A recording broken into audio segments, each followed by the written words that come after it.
And when your Lord proclaimed, "If you are grateful, I will certainly increase my favors for you.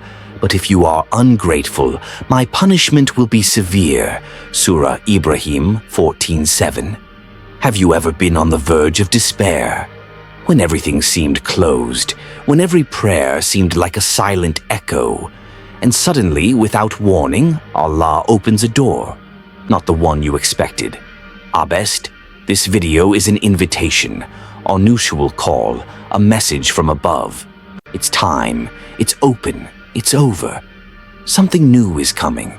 There is in the silence of trials a voice that only the broken-hearted can hear, a voice that does not shout, that does not knock on doors, but that whispers softly into the abyss of solitude.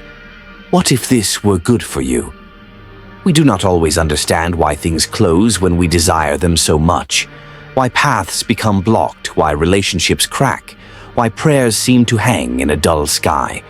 But what the soul forgets is that every closure in this world is a secret invitation from Allah to return to Him, to dive deeper, to shed our expectations in order to embrace His wisdom. There are pains that are preparations, absences that are protections, lacks that are reminders. For if you could see what Allah sees, you would fall in prostration of gratitude even for disasters. Look at this brother, alone in his room, years of supplication stuck in his throat. A man whose files were ignored, whose pleas went unanswered, a man whom society had cast aside, thinking that the world's inaction meant abandonment by Allah, until that weary heart, emptied of pretension, finally broke on the prayer mat, not to ask but to surrender. "Ya Rab, I leave you the pen. Write for me." Only after this intimate, almost sacred surrender does the unexpected knock at his door. A call, an offer, a destiny he could never have planned, a position he hadn't even considered. And how many of us live this waiting, suspended between our plans and Allah's will, between what we want and what our souls don't yet know they must go through? The truth is that Allah never closes a door without having already written another opening, but it is we who have our eyes fixed on the handles that we pull stubbornly, refusing to turn our heads towards what He has chosen for us. This is not a punishment. It is a divine adjustment. He sometimes snatches away what you believe to be essential to show you that your true wealth lies neither in a job, nor in a human being, nor in a career plan, but in connection with Him, in this certainty that pushes us to say, "May Allah grant him peace. Allah is sufficient for me. He is the best guarantor." And if you feel today that everything is closing around you, if efforts fail, if doors creak but do not open, then perhaps you are experiencing the mercy of being diverted from what could have harmed your soul. Perhaps your current pain is the stitching of an invisible wound that only He has perceived. It is not the rejection of your dua, it is its redirection. Remember, Allah is not insensitive to your tears. He collects them, He weighs them, He transforms them. But He does not always respond to the surface of your words. He responds to the depth of your need. He sometimes elevates you through lack, so that you come back down to Him. He exhausts you of this lower world so that you rediscover the peace of remembrance, Chikr, this light that reassures hearts. And in what you believe to be a dead end, perhaps lies the birth of your true self. For some openings only come after the symbolic death of the ego, when everything you thought you were is no more, and you become again a pure, empty, receptive servant, capable of welcoming what you never knew how to ask for. Do you hear that inner voice that awakens when everything collapses? It is Allah calling you to Himself through the ruins. It is He who teaches you that what you lose, He can replace 1,000 times over, but what you gain in patience, in trust, in faith, that no one can ever steal from you. And if today you feel that everything is closing in, do not panic. It simply means that you are too precious to be given over to what you desire on the surface. Allah has seen something that you have not yet understood. He opens another chapter for you, But to do so, he must firmly close the old ones, for he is Al-Fatah, the opener. But he is also Al-Hakim, the wise. So, do not confuse silence with absence, nor waiting with forgetting. This is not a goodbye. It is a celestial repositioning. The universe never closes in on you. It organizes itself differently, in your favor. There are endings that resemble betrayals, abandonments, silences too heavy to bear. And yet, they are not falls.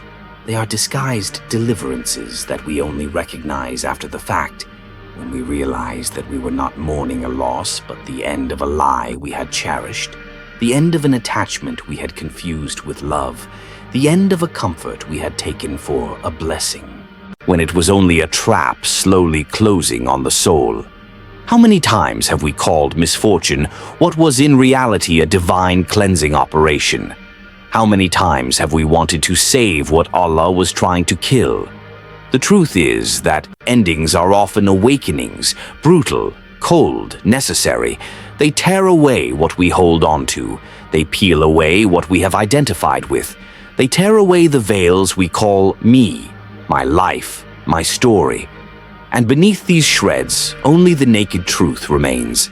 What you believed to be eternal was not. What you clung to was not real. What you called you was perhaps a garment too tight for your soul. And in this tear, a space is created, a void that is frightening at first, but which is the space where the light enters. When everything ends, it is not the end. It is Allah who makes room for him. And sometimes, he must remove everything you thought you possessed, so that you finally understand that you never had anything other than him. And that was enough.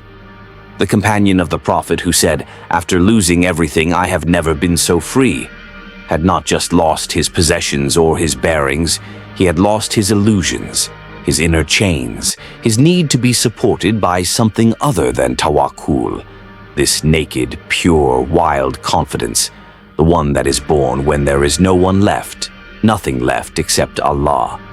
And there, in this sacred nudity, there is a power that nothing can equal, because the one who has nothing left to lose is finally ready to receive everything that Allah has planned for him. Without conditions, without resistance, without fear. Are you ready to die to what you are not? Are you ready to see the mental constructions you have built to protect yourself from the unknown collapse? Because sometimes what ends is not the relationship, nor the job, nor the dream. It is your inner lie, the one that said, "I am in control. I know what is good for me. I deserve this." And when Allah takes it away from you, it is not to punish you. It is so that you can find your true face, the one that surrenders and says, "Rabbi, la ilm le ila ma allamtani." "O my Lord, I know nothing except what you have taught me." And in that collapse there is rebirth. The end is not the opposite of life. It is its threshold. What you refuse to let die within you may be what is preventing you from entering the next version of yourself, the one your soul is waiting for. And Allah, in His mercy, does not just watch you stagnate. He shakes you. He uproots you. He breaks down the walls you painted in safe colors. He brings an end, not to destroy, but to rebuild on purified ground. You want peace, but you refuse loss. You want guidance, but you still hold on to what distracts you from it.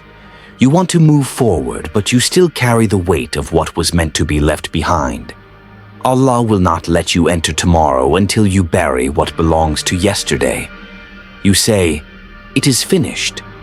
But what you don't see is that the real end is the image you had of yourself, the image that this ordeal has burned, the waiting, the desire, the wounded ego. That's what He's tearing away. And if you feel pain, it's because a false version of you is dying. And that's good news, because the one that emerges is truer, freer, closer to Him. Let die what distances you from Him, even if it's a person, even if it's an ambition, even if it's a version of your own story that you wanted to keep alive at all costs. Allah never destroys without wisdom. What he removes is what kept you from seeing clearly, and what you call loss he calls purification.